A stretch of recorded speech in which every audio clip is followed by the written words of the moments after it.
y pasamos a la salud, digámoslo así, aunque probablemente el término más adecuado sería sanación y crecimiento personal. ¿Y por qué hago la precisión?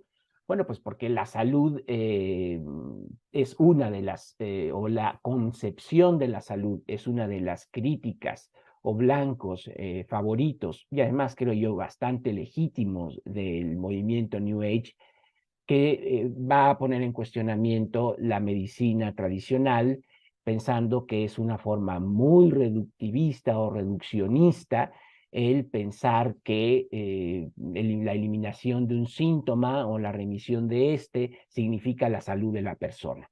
Pero eso no es la salud, eso es un reduccionismo, eso es, digamos, tratar una parte pero no la totalidad.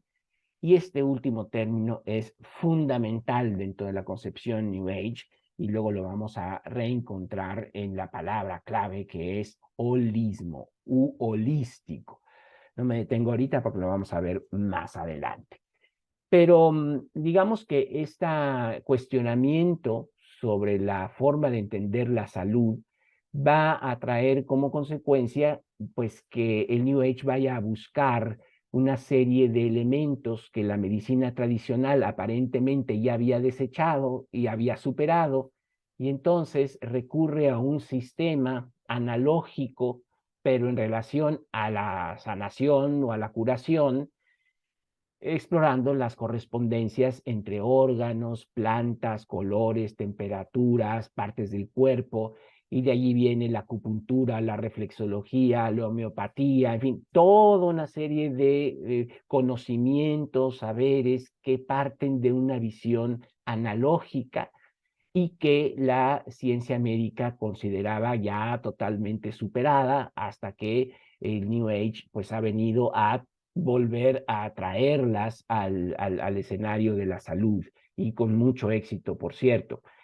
Entonces, por lo mismo no nos va a sorprender que el New Age va a manifestar una afinidad muy grande con todos los sanadores de las culturas tradicionales, y va a traer de nueva cuenta la figura del chamán.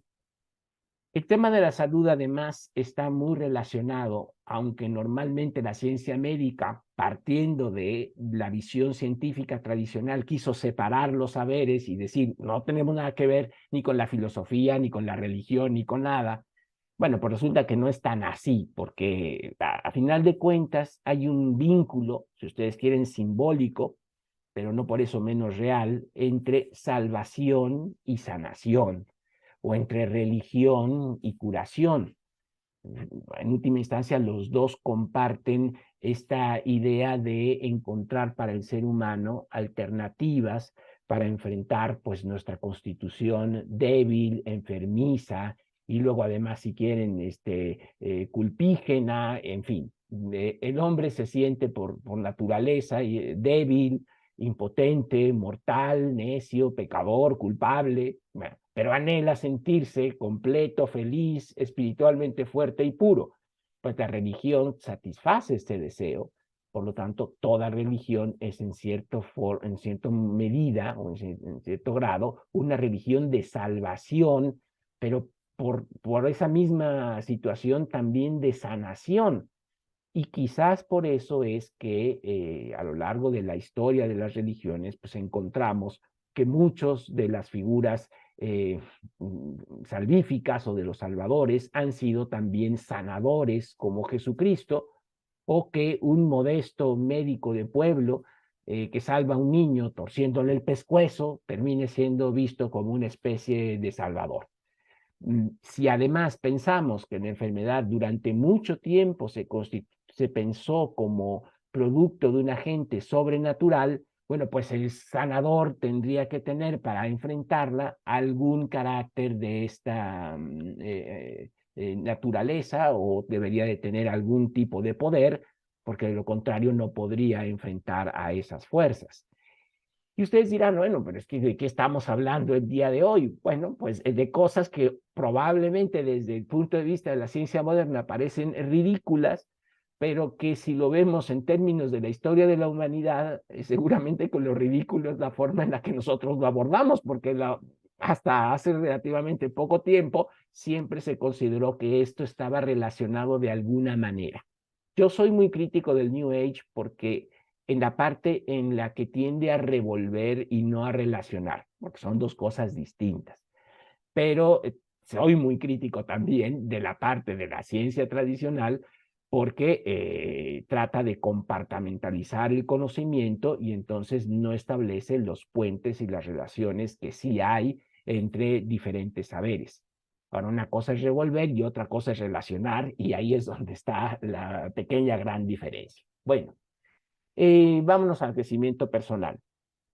Eh, el movimiento New Age, digamos que ya parte de esta idea de que la psicoterapia no es para personas que tengan una psicopatología, una neurosis o borderlines o qué sé yo, cualquier categorización clínica que queramos buscar, sino que es demasiado beneficiosa como para quedarse únicamente con ello y que en última instancia todos, porque vivimos en una sociedad enferma, vamos a necesitar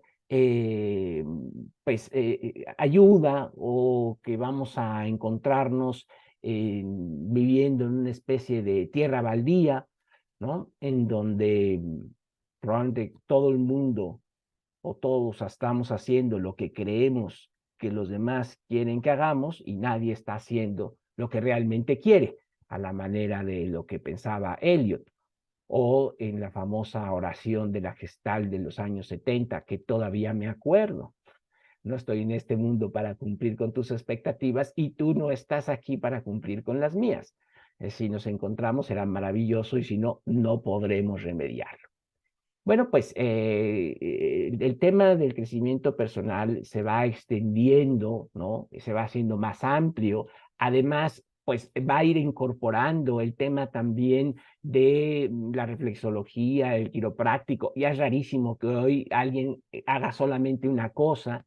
Entonces se va a dar una hibridación entre la salud, digamos, física, la emocional, y además, esto también, en el caso del crecimiento personal, viene a cuento porque nuestra vida moderna permite cada vez menos lazos significativos que estos grupos de crecimiento o terapias grupales o encuentros de diferentes naturalezas van a tratar de venir a llenar ese vacío, proponiendo que es allí donde se pueden establecer relaciones más significativas. Siempre el enfoque New Age es, digamos, de carácter rusoniano. Por lo tanto, la sociedad es la que enferma, no la naturaleza.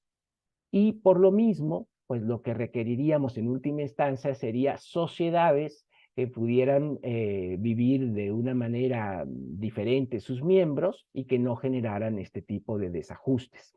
El crecimiento personal comenzó con estos talleres de sensibilidad o sensibilización.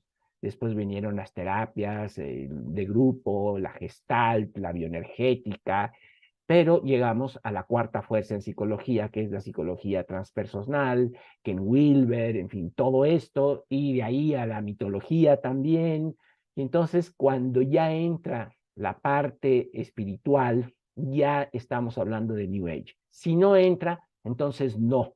Digamos que en la Gestalt clásica, pues no hay New Age, pero probablemente en la Gestalt de nuestros tiempos, estoy un poco desconectado del tema, puede ser que sí, o no lo sé, o podría entrar. Eh, en el tema que a nosotros nos interesa principalmente, que es el de la mitología, pues no podemos olvidar que Joseph Campbell iba cada año a Esalen a celebrar su cumpleaños y ahí daba un taller, digámoslo así, o un workshop, y que después de su muerte en 1987, la Joseph Campbell Foundation sigue haciendo un taller cada año de mitología campbelliana en este lugar. También, digamos, descendiente de esta misma línea es el trabajo de la que fue mi maestra, Jean Houston, que probablemente es el mejor ejemplo del New Age en la mitología. Y creo yo que probablemente uno de los de los más logrados. Ella vincula muchas cosas, antropología, psicología, sin duda, misticismo, pero también el cuerpo, la parte física, en fin, una serie de elementos que ella sintetizó y trabajó durante mucho tiempo en algo que se conoció como Mystery School, escuela de los misterios, digámoslo así, que pretendía un abordaje vivencial del mito. El mito en el New Age no se estudia para analizarlo, desde luego, ni siquiera para comprenderlo hermenéuticamente, sino para vivenciarlo. Y los mitos se ven como historias que contienen un potencial de transformación, que están hablando de lo que Jim Houston llamaba el humano posible. Cuando viene el trabajo de Karl Popper y Thomas Kuhn de la revolución científica y este planteamiento de que los científicos no eran tan objetivos porque finalmente había alguien que era el que estaba haciendo la investigación y por lo tanto eso ya implicaba una cierta subjetividad. Bueno, pues vino un planteamiento sobre un nuevo paradigma. Este término lo quiero subrayar porque desde el punto de vista o desde el ámbito de la ciencia, muchas veces se dice que el mito es un paradigma. El mito no es un paradigma. Otra vez se está utilizando mal el término, pero a veces se plantea de esta manera o a través de este término se trata de dar a entender. Bueno, un paradigma es un constructo epistemológico y bajo esta perspectiva, el New Age lo que está haciendo es tratar de recuperar la cosmovisión esotérica, la visión del mundo del esoterismo, esta visión unitaria que vimos la semana pasada, y va a plantear una serie de experimentos o de información científica, a veces pseudocientífica, otra, con la cual supuestamente este mundo queda acreditado y no el desencantado y atomizado, reduccionista y materialista que nos ha heredado el mundo moderno, ¿no? Entonces, bueno, pues es un asunto bastante complicado, pero bueno, voy a dar nada más mi opinión, ¿no? Yo no soy muy afecto a revolver, digamos, la gimnasia con la magnesia, ¿no? Yo prefiero separar a la manera de Bachelard, que fue poeta y físico, y decir que, bueno, pues una cosa es la ciencia y otra cosa es la poesía. Desde luego creo que pueden coexistir, es más, deben coexistir y son compatibles y complementarios, pero sería de la idea de que ninguna puede explicarse en términos de la otra. Es decir, ni puedes pesar y medir un poema y probablemente tampoco haya manera de comprobar científicamente, digamos, ningún mito, ¿no? El New Age ha caído en el error de que critica a esta ciencia como antigua, pero probablemente hace una crítica dentro de ese mismo paradigma, es decir, no critica la idea de que la última verdad la tiene la ciencia, sino sigue pensando que es verdadero porque es científico. Y en ese sentido, me parece que termina haciéndole el caldo gordo a esta idea, desde mi punto de vista equivocada, de pensar que algo es verdadero porque ha sido probado en un laboratorio o porque es avalado por la ciencia experimental y si no, no tiene ningún elemento de verdad, ni de validez, ni es digno de estudio, ni qué sé yo. Entonces, creo que el ámbito de lo que se suele llamar ciencia New Age debería de ser no tanto la ciencia en el sentido tradicional del término, sino esto que llamábamos la semana pasada Naturphilosophie, que es un término que viene del idealismo y del romanticismo alemán, el idealismo de Schelling. El idealismo es esta idea de que nosotros conocemos algo gracias a que eso existe en nuestra mente. Por lo tanto, al final, el mundo está en nuestra mente. Y el romanticismo, a la manera de Fichte, a la manera de Goethe, ¿no? Que busca recuperar un vínculo entre la naturaleza y el espíritu. Son dos tendencias, atención con esto, porque voy a regresar un poco más adelante a esta cuestión, pero ya la dejamos avanzada desde este momento. Bueno, el New Age también tiene que ver evidentemente con el neopaganismo. Y cuando decimos neopaganismo, eso ya lleva implícito una crítica, bueno, del cristianismo al neopaganismo, pero del neopaganismo al cristianismo que pues tachó como idólatra, supersticioso y demás a todo aquello que pues no era acorde con su visión espiritual. Entonces, el neopaganismo, visto desde el punto de vista del New Age, o sea, visto desde el punto de vista EMIC,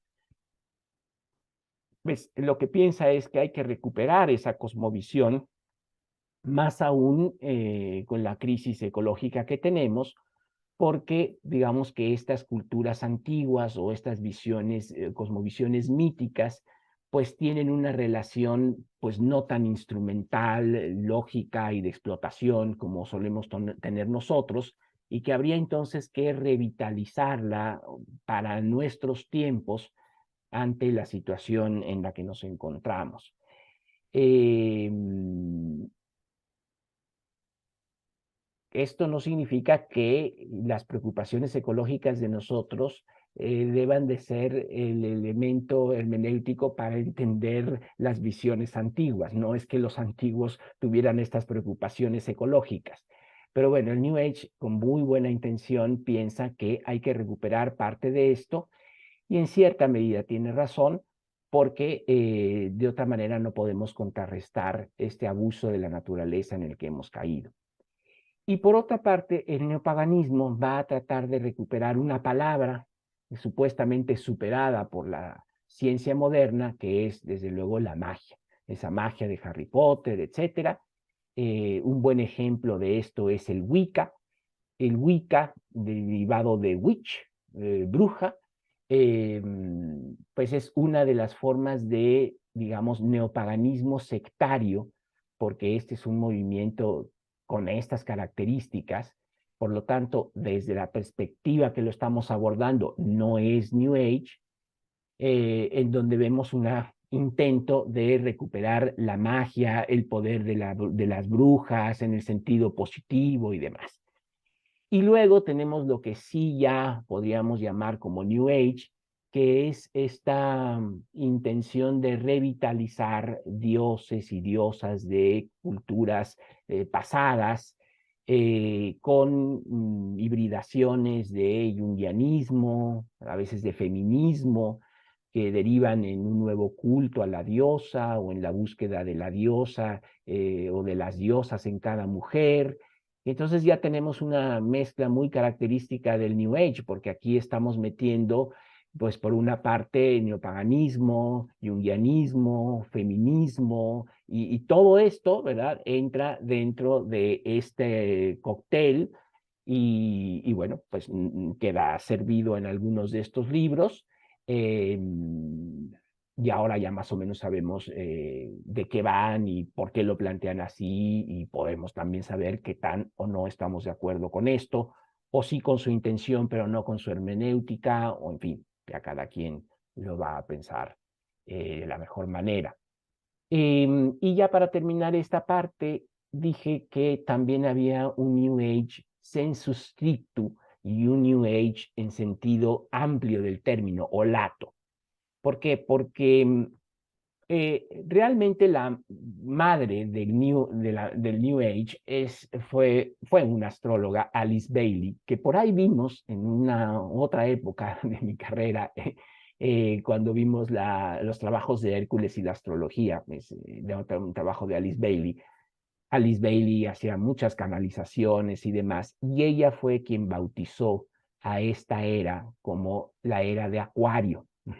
Y lo hizo a través de una serie de cálculos astrológicos en los cuales ni me quiero ni me puedo meter, que, bueno, establecen una época o una nueva época, pero relacionada con una especie de un ciclo de 2000 y pico de años, que es el tiempo que tarda el Sol en pasar por todas las constelaciones. Bueno, el caso es que cuando se entiende el New Age en un sentido así, en un sentido estricto, pues hay, digamos, una época que tiene relación con un tiempo preestablecido y vienen junto con esto las visiones milenaristas.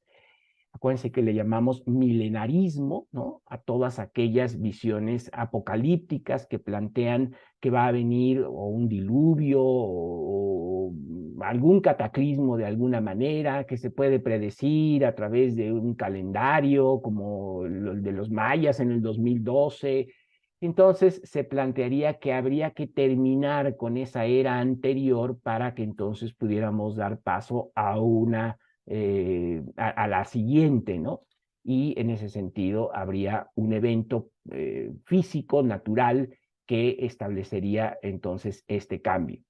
Y el New Age en un sentido, digamos, lato o amplio del término, que más bien plantea que esto va a venir como consecuencia de un cambio de conciencia, es decir, como parte de un cambio interno y no tanto de un cataclismo universal, aunque desde luego sí que va a tener un gran interés en el tema ecológico. Entonces, voy a tratar de resumir esto de la siguiente manera. El New Age es un movimiento no sectario que reúne todo tipo de filosofías y prácticas, aromaterapia, ayurveda, cábala, calendario maya, pueden irle así poniendo palomita o no según lo conozcan o no.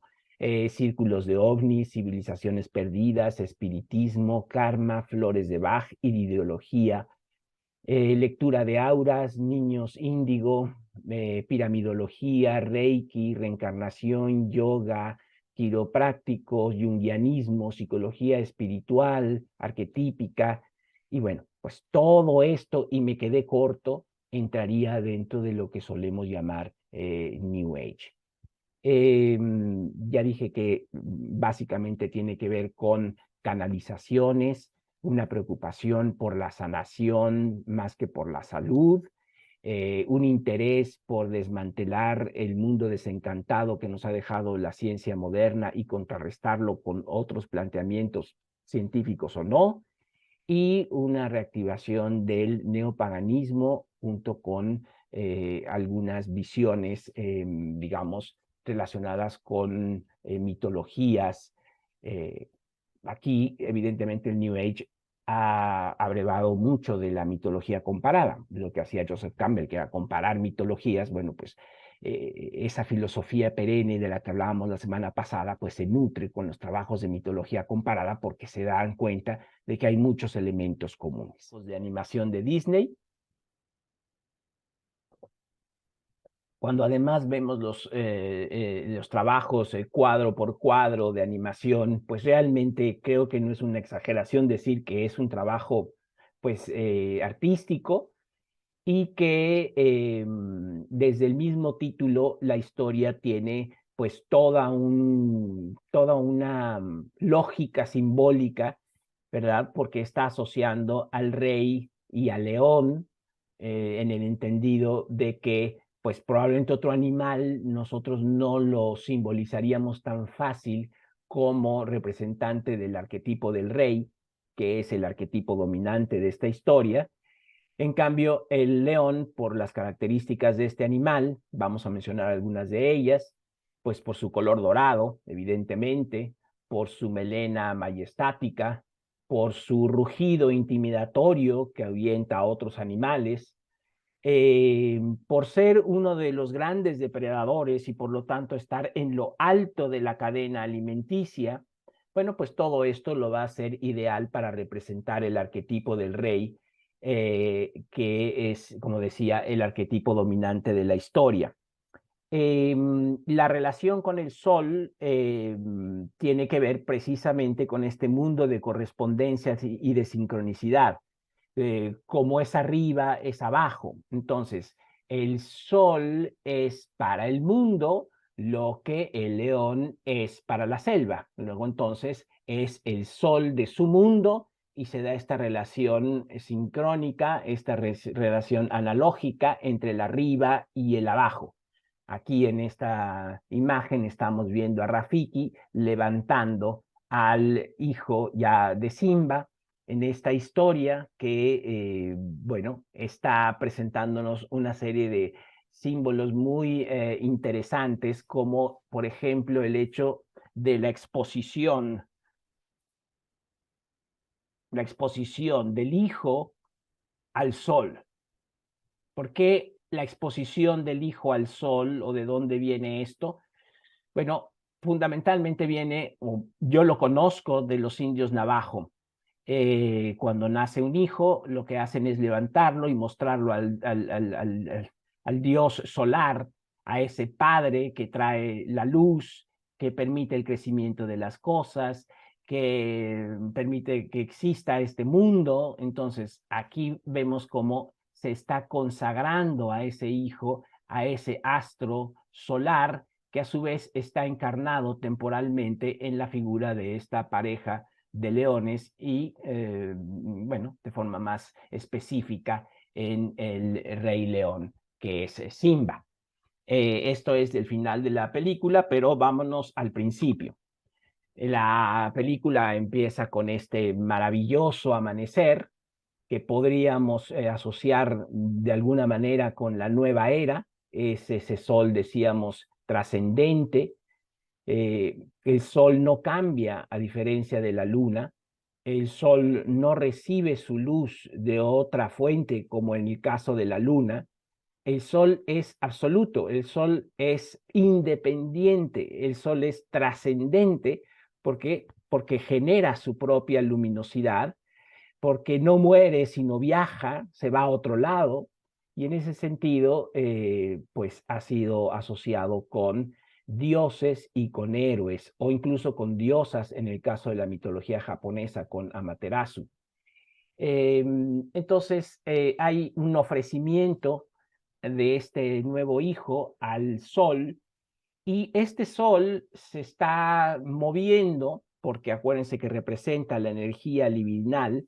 Luego entonces el héroe que es solar va a tener una capacidad, una libido, una energía que no tiene el común de los mortales, y va a desarrollar todo un viaje circular, cíclico, que es lo que, bueno, le da este inicio fantástico a la historia, acompañado por la música de Sir Elton John, ¿no? Que hace que acudan todos los animales a ese momento de celebración. ¿Celebración de qué?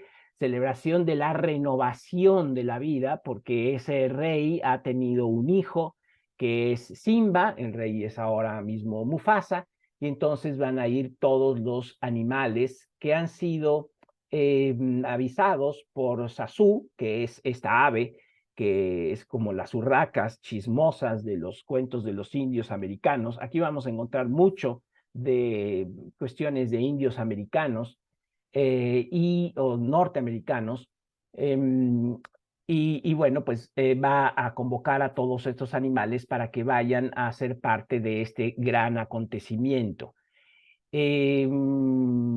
Entonces, todo es parte de un círculo y nosotros somos parte de ese mismo círculo. El sol está transitando por el cielo, que es esa bóveda, ese círculo, y está haciendo el camino completo. Luego entonces, lo que tenemos que hacer cada uno de nosotros es encontrar nuestro lugar dentro de ese círculo, pero ese círculo es evidentemente trascendente a nosotros como entidades particulares. Incluso es trascendente al mismo faraón, si fuera egipcio, o al héroe, o a Simba, o a Mufasa. ¿Por qué? Porque ellos tarde o temprano ya no estarán, y entonces será alguien que descienda de esa misma rama el que sea el encargado de ser el nuevo sol, el nuevo niño sol. Y bueno, pues aquí tenemos esta imagen en donde están los animales siendo convocados a Pride Rock. Los nombres son, desde luego, muy interesantes. Pride Rock, la roca del orgullo, es una construcción que, si ustedes se fijan, tiene un cierto tono, digamos, piramidal, pero que creo yo no habría que confundir con las pirámides egipcias ni cosas por el estilo, porque precisamente el mensaje de la historia está en que esto es una construcción que no, es algo que no ha sido construido por el hombre, esto es algo natural. Esta piedra elevada representa seguramente la tradición. Según esa tradición, es el hijo del rey león el que va a ser el gobernante, y esta saliente la podríamos entender como una rama de este tronco, de ese eje, de un axis mundi que conecta lo de abajo con lo de arriba. Luego ya subiremos a esta parte elevada junto con Simba y Mufasa, pero por lo pronto está anunciando el nacimiento de una nueva rama, que es la que está representada en su hijo. Entonces, ahí van todos los animales que antes han hecho su debida reverencia a ese sol, saludándolo como fuente de vida, de calor, de energía y demás. Entonces, muy importante que este sea el lugar de la reunión, porque este es el centro del mundo. Y acuérdense que el centro es un punto, como el que yo estoy marcando aquí con mi puntero, que en el momento que se despliega en el tiempo pasa de ser un punto a ser un círculo, y sobre ese círculo se van a trazar las direcciones norte, sur, este, oeste, y van a comenzar las divisiones. Pero previa a esa división existe una unidad, que es lo que está representado en este lugar, que es donde se reúnen en ocasiones especiales como la que estamos viendo ahora mismo. Entonces, vamos a la siguiente. Es el momento en el que vemos al orgulloso rey en la piedra del orgullo. Fíjense cómo hay todo este acento en la postura vertical, la verticalidad, ¿no? A la manera de Gilbert Durand, la elevación, está perfectamente erguido, es majestático y se eleva por encima de todos los demás. El ave está chismosa, Sasúa, viene después de hacer cumplir con su cometido de llamar a todos los animales para que asistan a este momento especial. Y luego, en la siguiente diapositiva, tenemos esta escena muy tierna en donde vemos al chamán Rafiki, ¿verdad? Aquí está, que antes ha cruzado por donde estaban todos los animales y ellos se han hecho a un lado para abrirle paso. Originalmente era o estaba pensado que iba a ser solamente un tonto, pero terminó siendo algo más que un tonto, terminó siendo el chamán de la historia. Aquí vemos entonces claramente la impronta del chamanismo dentro de lo que es una producción claramente New Age, y la relación que hay entre el poder del chamán, digamos, del sabio, que representa la sabiduría ancestral, lo que en términos junguianos vendría a ser el self, es decir, todo aquello que nosotros no sabemos que sabemos, pero desde luego que sí lo sabemos en el fondo de nosotros.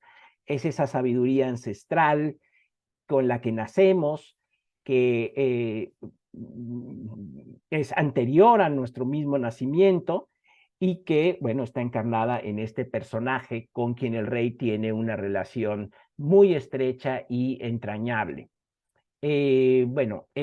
Obviamente Simba Mufasa es una figura paterna que tiene una gran cantidad de manifestaciones. Lo vemos aquí en su visión majestática, de madurez serena, ¿no? y acá lo vemos como un padre sonriente, afable, cariñoso. Luego lo vamos a poder ver también enojado. En fin, tiene una paleta emocional muy amplia. También la historia está modelando los padres o la paternidad en un sentido ideal, que está representada evidentemente en El Rey León y sus respectivas encarnaciones. Y aquí lo vemos entonces en esta etapa muy sonriente recibiendo al chamán. Esta imagen es desde luego fundamental en todo esto, ¿verdad? Porque es el bautismo, pero el bautismo New Age, es el bautismo del chamán, no del sacerdote. ¿Y cómo va a bautizarlo? Pues lo va a bautizar con una fruta. Va a romper esa fruta, que evidentemente es una analogía y al mismo tiempo una crítica de la hostia. Ese chamán va a hacer lo que ya nuestros sacerdotes, desde el punto de vista de New Age, no hacen o no pueden hacer la gran mayoría de ellos, y entonces va a plantear esta religión alternativa o esta espiritualidad alternativa, va a romper una fruta que ¿qué relación tiene con el sol? Pues toda, ¿verdad? Porque de hecho el sol ha permitido la maduración de esa fruta, y el jugo que salga de esa fruta, pues va a ser una especie de baño solar que va a marcar al héroe, al niño sol, que es Simba, y que aquí ya lo vemos con su marca de jugo de aquella fruta que el sol ha madurado. Entonces, en términos psicológicos podríamos decir que lo que están haciendo es el héroe interior, ese eh, héroe dentro de nosotros está naciendo ¿a qué? Está naciendo a nuestra conciencia, está empezando a emerger y va a ser tomado de las manos de la madre por el chamán, que lo va a llevar para mostrarlo al pueblo y para celebrar entonces la continuidad de ese linaje. Claro que esa tradición ha estipulado que debe de ser el primogénito del rey y no el hermano el que deba de reinar, y esto va a traer el problema que se desarrolla a lo largo de la historia, pero digamos que en principio aquí todo va muy bien y va a mostrar desde lo alto a este sol que en realidad está naciendo, o a esta conciencia que apenas lejanamente se deja tener un atisbo de ella, y se le está mostrando desde esa parte medianamente elevada a todo el pueblo. Acuérdense que todo lo que tiene que ver con lo elevado está relacionado automáticamente con lo espiritual, está relacionado con lo ocular, está vinculado con el poder de las imágenes. Esta es una historia muy simple. El poder del Rey León está evidentemente en sus imágenes, y esas imágenes son las que están llegando directamente a las partes de nuestra mente que reaccionan espontáneamente a ellas. Así que ahí está el futuro rey mostrándose a todo el mundo, y evidentemente esto no va a agradar a Scar. El nombre lo dice todo, ¿verdad? Scar. Scar, ¿verdad? Cicatriz. Scar es el herido. Así que está a la izquierda de ustedes la encarnación, digamos, del arquetipo del huérfano en Scar, y Mufasa lo está enfrentando porque no ha ido al bautismo New Age chamánico de su criatura, y en estos sentidos lo está mirando con mucho enojo, y el otro está haciendo cara de pobre de mí, si yo que soy tan, ay, a mí que me han dado, pero es que entonces en esta parte quejosa y así de víctima de Scar, que en el fondo es el mal, pero un mal que Mufasa no puede ver. Y esta parte, desde luego, es clave en la historia, ¿verdad? Ese mal no lo puede ver. Sospecha algo, pero nunca al grado de lo que termina siendo en la historia. Bueno, hoy estamos en un día de mucha psicología. Nuestra atención es selectiva, ve lo que quiere ver, hay cosas que no podemos ver y entonces, pues, aunque lo tiene ahí enfrente, no se da cuenta de los alcances, del resentimiento, del odio que tiene su hermano hacia él. Y bueno, todo queda en un enojo y en un deseo de corregirlo, que en realidad el mal encarnado por Scar va mucho más allá de todo esto. Y él evidentemente lo sabe ocultar muy bien porque mientras los otros no conozcan ese mal, pues no tienen poder sobre él. Así que van a ser momentos muy concretos de la película en los que él va a mostrar toda esa maldad y van a ser dos, uno le va a salir bien y el segundo le va a salir mal. Bueno, vamos entonces a continuar.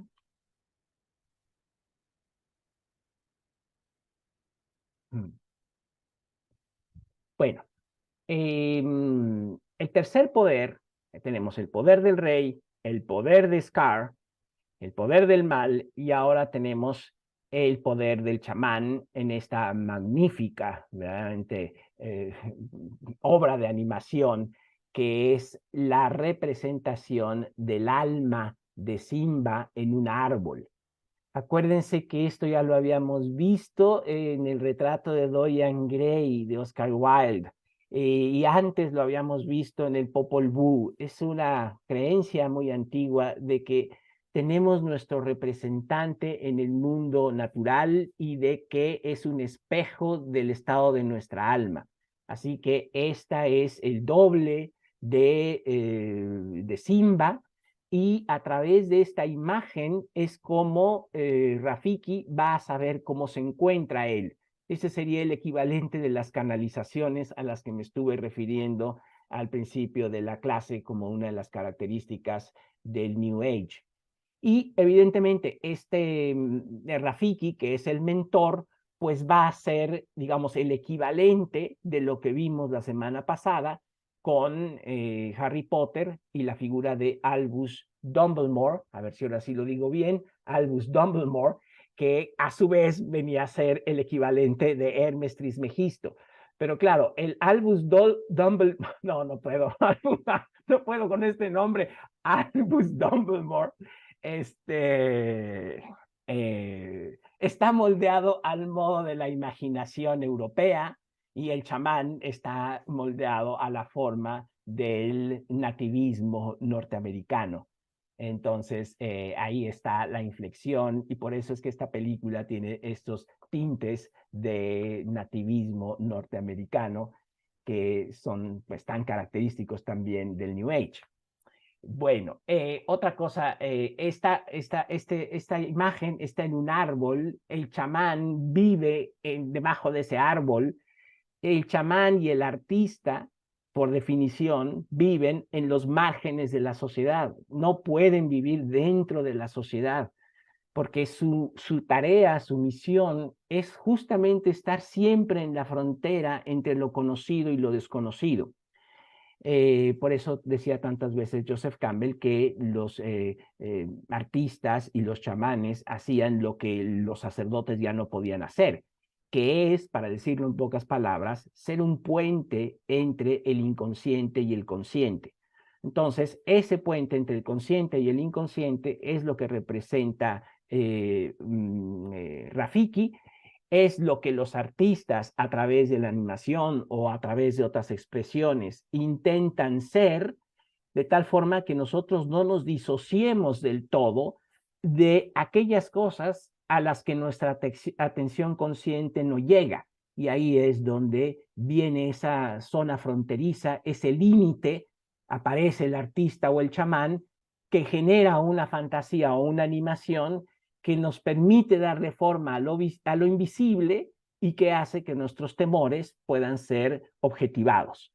Cuando nuestros temores no están objetivados, pues obviamente tenemos un gravísimo problema. Ya lo decía Blumenberg en relación a el trabajo del mito, decía, el trabajo del mito es precisamente eso, ¿no? Darle una forma visible a las ansiedades invisibles del hombre, de tal forma que a través de ellas se conjure y se pueda enfrentar. Bueno, este momento es importantísimo, además de que desde mi punto de vista también es muy, muy bello. Ahí están el padre y el hijo, le está hablando de su dominio, le está enseñando todo lo que abarca o incluye, que es todo lo que toca el sol, ¿no? Entonces, ahora están en la parte, no de la saliente, sino en la parte alta de la roca del orgullo, y ahí está el pequeño Simba viendo con sus ojos, ¿verdad?, pasmados a todo lo que algún día va a ser también su reino. Pero aquí viene un momento fundamental, porque el pequeño Simba pregunta, bueno, pero hay lugares en donde hay sombra. ¿Qué pasa con esos lugares? No son mi dominio. Y entonces el padre le dice, no, esos no son tus dominios ni son los míos y nunca debes de ir ahí. Hombre, si no hubiéramos querido tener película, no le hubiera dicho y no debes de ir ahí, ¿verdad? Porque en el momento en el que le dice y no debes de ir ahí, como en el momento en el que el Dios bíblico dice y no debes comer de ese fruto, o como en el momento en el que ahora lo diré, Albus Dumbledore, sí, le dice a Harry Potter, no debes de ir ahí, ya sabemos que en el momento en el que pones la transgresión, que pones el tabú, perdón, siembras la transgresión y en ese momento ya sabemos que el héroe tarde o temprano va a violarlo. Bueno, pues esa es una de las funciones del héroe. El héroe tiene que desobedecer, el héroe tiene que transgredir. No es una transgresión cualquiera, ¿no? No todas las transgresiones son heroicas, pero todo héroe tiene que ser un transgresor y tiene que atreverse a ir a un lugar previamente desconocido y seguramente prohibido por su tradición, porque de lo contrario, este impulso expansivo simple y sencillamente no podría ampliarse y no podría expandirse, y entonces no podríamos tener nosotros ningún tipo de crecimiento. Entonces, el héroe se encuentra en una situación un poco complicada porque por un lado no debe desobedecer y por otro lado, más profundo, sí que debe de hacerlo, y esto es lo que vemos en esta escena. El que va a sacar provecho de todas estas cosas es evidentemente Scar, que lo vemos aquí, con una cara de muy pocos amigos, mientras que el inocente, muy inocente Simba, ¿verdad?, está ahí jugando con su tío, creyendo que lo quiere bien, y el tío pensando, como demonios me libro de este malvado escuincle.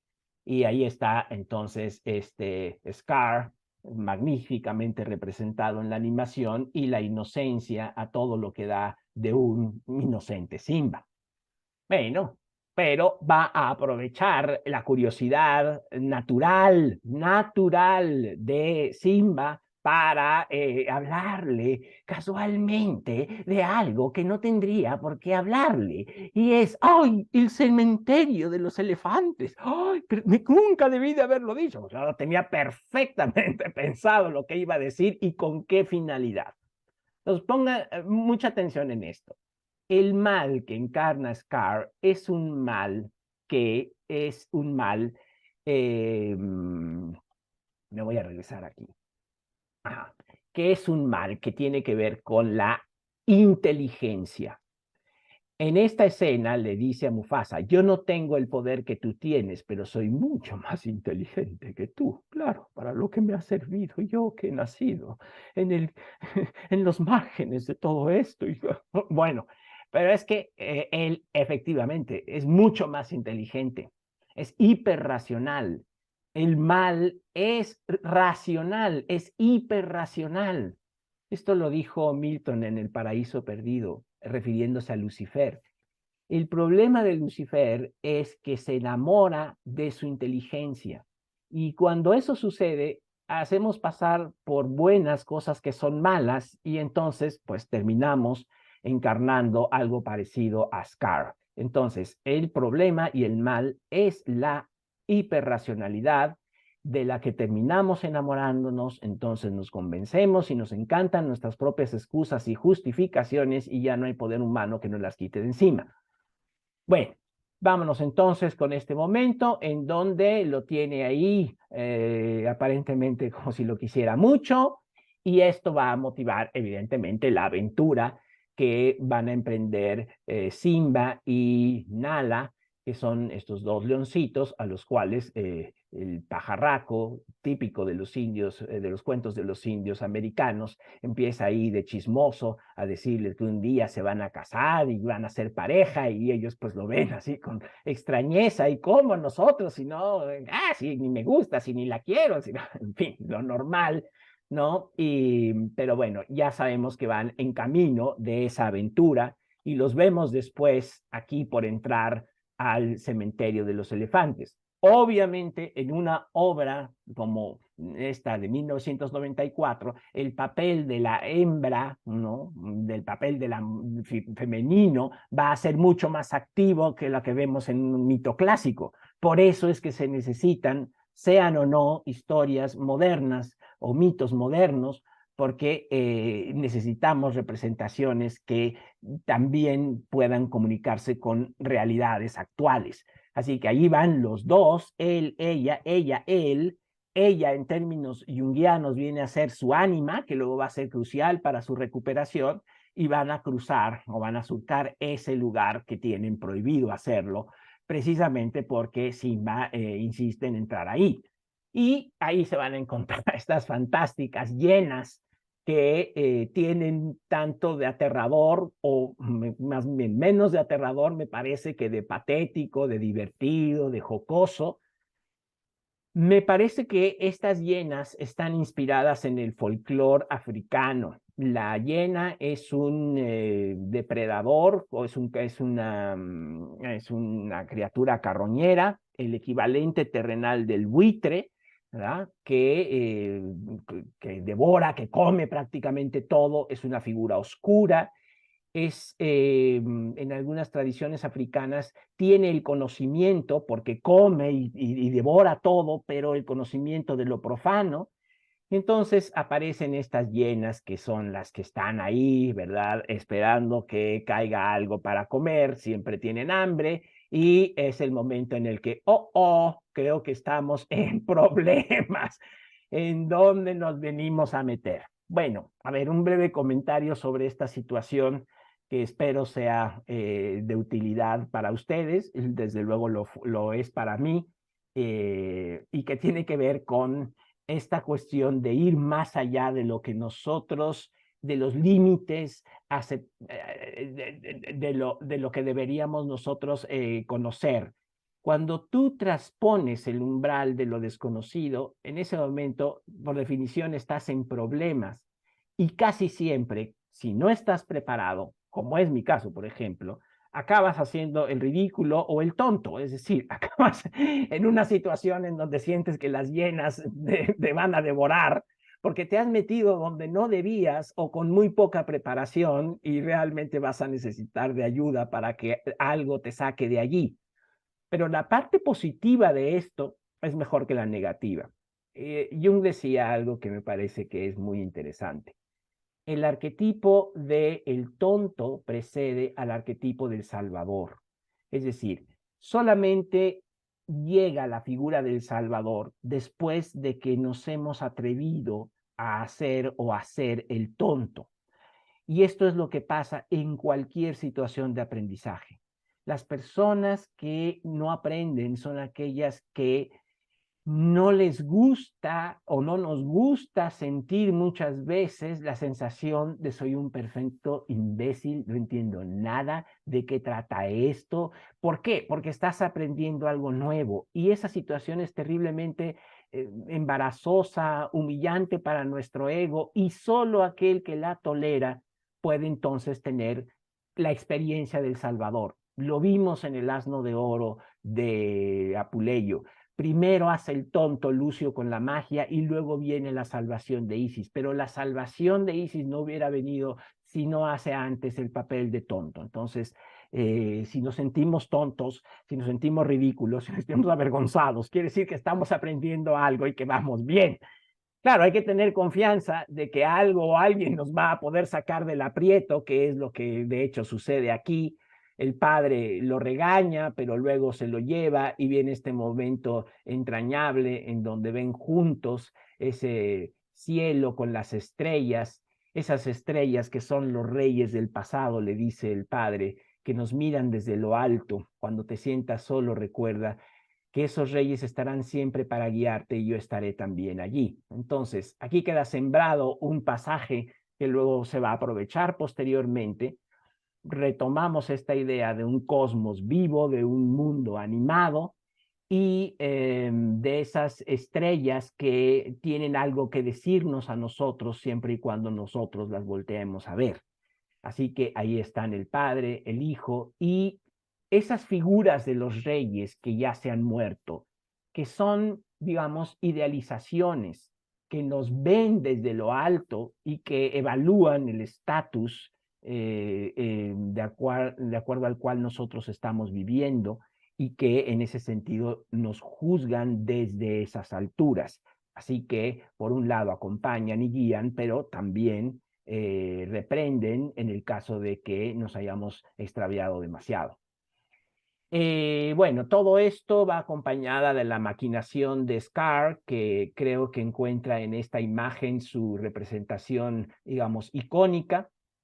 Es claramente la representación de la tiranía, de los totalitarismos, de la uniformidad, no de lo holístico y armónico que vimos en la primera diapositiva en relación a los animales que iban, pero armónicamente desordenados. No, esta es la rigidez, la tiranía, que es lo que está en la fantasía de todos los totalitaristas y totalitarismos y de todos los tiranos, que es quererse ver a sí mismo en cada una de sus partes, querer ver pequeños yos en todas partes, marchando de la misma manera, pensando de la misma forma, actuando exactamente como él. Esa es la fantasía megalomaníaca. Y por otro lado, la promesa que les ha hecho a las hienas de que ahora sí ya no les va a faltar carne nunca, lo cual es evidentemente una terrible mentira y es el núcleo, digamos,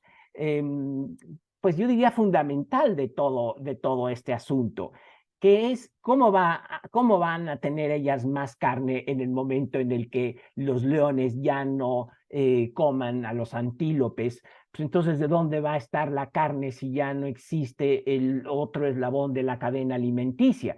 Entonces lo que tenemos es un desorden y no tenemos ese círculo de la vida en el cual todos estamos y que sería el patrón de ordenación para todo lo demás. Por lo mismo, ahora lo que vamos a tener es un desorden exacerbado. Él planea la estampida para cazar a su hermano Mufasa, que hasta ese momento no se ha dado cuenta de lo malo que puede llegar a ser su hermano, pero en este momento, cuando ha llegado la situación, le va a decir, ajá, pues no te voy a ayudar, y ahí es donde termina con Mufasa y se instala en el reino. Esta escena se va a replicar porque la historia en forma y en fondo es circular. Entonces, hay una serie de imágenes que son totalmente circulares. Puede cambiar, eso sí, la forma en la que están presentadas. Esta no es la correspondencia entre el arriba y el abajo. Este es el abajo puesto arriba. Esta es, digamos, la consecuencia de la usurpación. Y yo creo que aquí es donde está el mensaje del Rey León. Tiene que ver con el mal entendido como esa inclinación que tiene el hombre a usurpar un orden que está establecido previamente y que él arbitrariamente quiere cambiar o trastocar porque le parece injusto o qué sé yo. Entonces, la película es muy tradicional, sus visiones son muy tradicionales y por eso, entre otras cosas, es una producción típicamente New Age. A la derecha ven ustedes a Rafiki viendo esta situación con mucha tristeza y luego aquí lo vemos meditando junto a la encarnación del alma de Simba y evidentemente sabe que en ese momento no hay nada que hacer. Esa es parte de la sabiduría del chamán, que sabe cuándo hay que hacer algo y cuándo no hay que hacer nada. Bueno, pues ahí está entonces sentado junto a esa imagen, confiando en que algo pasará, y desde luego la situación de Simba pues no puede ser peor, ¿no? Ha perdido a su padre, se ha quedado en medio de la nada, exiliado y además, atención, con un sentimiento de culpa terrible porque, pues, en cierta manera, por sus errores, el padre ha muerto y pues se encuentra en esta situación que es lamentable y de la que solamente va a salir encontrando al equivalente de nuestros amigos de la adolescencia, ¿no? Hakuna Matata, o sea, me vale madres, ¿no? El mundo del valemadrismo, los amigotes, los que comen, los que beben, los que no tienen ninguna responsabilidad.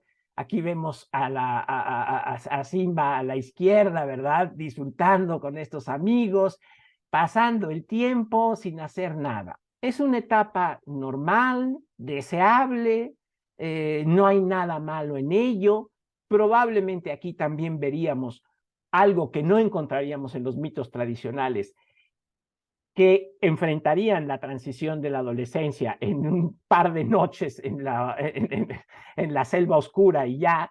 Y aquí, pues sí se le da una mayor atención a la crisis de la adolescencia. Así como el fruto maduro, esta es una historia que habla en términos muy sencillos, pero también muy claros de lo que es la maduración. Y aquí el joven, pues no tiene ninguna responsabilidad, ¿no? Hay quien dice, bueno, pero es que estoy estudiando. Bueno, pero es que estudiar no es ninguna responsabilidad. Es responsabilidad cuando tienes alumnos, es responsabilidad cuando tienes hijos, es responsabilidad cuando tienes un reino, es una responsabilidad ante otro, ¿verdad? Y solo entonces es responsabilidad. Y esto no termina hasta que no existe esa responsabilidad. Entonces nos podemos quedar en el Hakuna Matata durante mucho tiempo y nada va a ocurrir hasta que no tengamos una responsabilidad. Y no hay nada que yo sepa que exista que pueda sustituir a esa responsabilidad para favorecer la maduración. Pero bueno, hay quien ayuda y la ayuda viene de su ánima, la ayuda viene de Nala, que casualmente lo encuentra por allí, primero no lo reconoce, luego tampoco lo reconoce porque en qué se ha convertido, en un golfo, cuando que los demás se están muriendo y él qué está haciendo. Él tiene la típica reacción cuando el ánima nos critica, esto es algo muy masculino, se enfrenta a ella, no le da mucho crédito, tienen una pelea y bueno, todo esto va a derivar bueno, en una canción muy bonita sobre el amor y tarde o temprano va a derivar en la separación de este grupo de amigos. La separación de ese grupo de amigos, que son los amigos de la adolescencia, se da o por la intervención de una mujer que hace ese papel y lo arranca de ahí, y entonces se acabaron los amigos, o prácticamente se acabaron, o bien un trabajo o las dos cosas. Algunas de esas dos situaciones son las que ponen un alto a esa situación, pero no es nada fácil porque él se siente peor que nunca. Y esta imagen evidentemente es crucial. Ahí está completamente solo, ya no están sus amigos, va directamente hacia no sabe dónde, no se acuerda de quién es, y vean la expresión de Rafiki. Rafiki está encantado, está feliz, este es el momento, ahora es cuando. Como decía Carl Rogers, es que solamente sirve una terapia si la persona que va a terapia antes de ir, se ha dado cuenta que hay algo que está mal en ella y está decidido a quererlo cambiar. Eso no lo puede hacer ningún terapeuta. Pero claro, como ha llegado a esa situación, entonces sí que hay algo que hacer y de una manera muy inteligente lo empieza a distraer con una cosa y con otra, a llamar su atención hasta que lo lleva al momento de verse en el estanque, en ese ojo de agua, que es otra vez una imagen de la totalidad, en donde él cree que va a ver su propio rostro, pero lo que ve es el rostro de el padre que ya murió, pero ese padre que le está diciendo, de verdad, ¿en qué demonios te has convertido? Y luego ese padre, ¿verdad?, ya representado en su dimensión solar, le va a decir las palabras claves.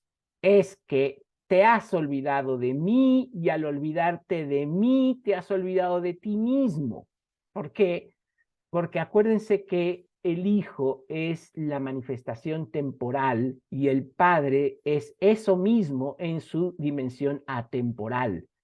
Entonces, al olvidarse del Padre, se olvida de Él porque se ha olvidado de su herencia, por lo mismo no sabe quién es, y entonces no sabiendo quién es, está completamente perdido en el Hakuna Matata hasta que descubre quién es realmente, que es parte de algo que le viene de herencia. Yo creo que aquí otra vez hay una noción muy tradicional en el sentido de que todos nosotros seguramente lo que tenemos que hacer es algo que tiene que ver con nuestra herencia.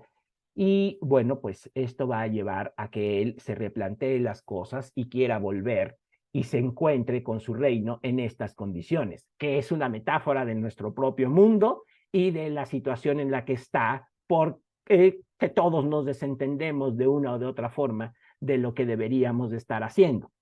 Entonces, aquí tenemos la tierra baldía y luego va a venir el momento en donde se va a enfrentar con Scar. Scar, claro que tiene un as bajo la manga y ese as bajo la manga va a ser la culpa de Simba. Por eso, en el momento clave de esa confrontación, hace que cuente el secreto de la razón por la cual murió Mufasa, de acuerdo a la historia que conoce el propio Simba. Y este sentimiento de culpa lo va a debilitar y va a hacer que no pueda enfrentar a Scar, que termina llevándolo contra las cuerdas en la misma situación en la que tuvo a su padre. Y ahora, claro, siempre puede más la arrogancia que la inteligencia, hasta en los más inteligentes. Y entonces, con tal de darse ese último regodeo y decirle, pero ¿sabes qué? Que no fuiste tú por tu curiosidad ni por tu impulso libidinal solar. Fui yo el que acabé con él. Claro, esas son las palabras mágicas para que se quite ese sentimiento de culpa y ya no debilitado por mi culpa, por mi culpa, por mi gran culpa, va a tener la fuerza para enfrentar al mal que ahora sabe que está fuera de él, que ya lo puede ver no en sí mismo, sino en otro, pero después de haber asumido su responsabilidad, y entonces, claro, liberado de esa culpa, que creo yo que es un guiño de la parte negativa de la herencia de una religión que la ha administrado y distribuido a Tutiplé, bueno, pues liberado de esa culpa, recupera la inocencia que tenía al principio. Y creo yo que este es un mensaje no solamente a la iglesia, también a Freud, también a la idea de que el hijo en el fondo quería matar al padre, etcétera. Recupera su inocencia, se libera de todo eso, pero ya no es la ingenuidad del principio, es esa inocencia con su poder adulto lo que va a llevar a derrotar a Scar. A diferencia de Orestes o de Hamlet, no lo va a matar directamente, pero se lo va a dar de comer a las hienas, en algo que evidentemente también es muy ecológico, y las hienas por fin van a tener algo que comer, se restaura el orden, volvemos al principio de todo, y es el final feliz prometido por el New Age en esta imagen en donde finalmente, sí, claro, Simba y Nala se unen, van a tener a una nueva criatura que está prometiendo que ese círculo de la vida continúe, por lo tanto es esa promesa de renovación de ese niño solar acunado por la sabiduría ancestral, que es parte de lo que ha perdido de acuerdo al New Age, este mundo moderno.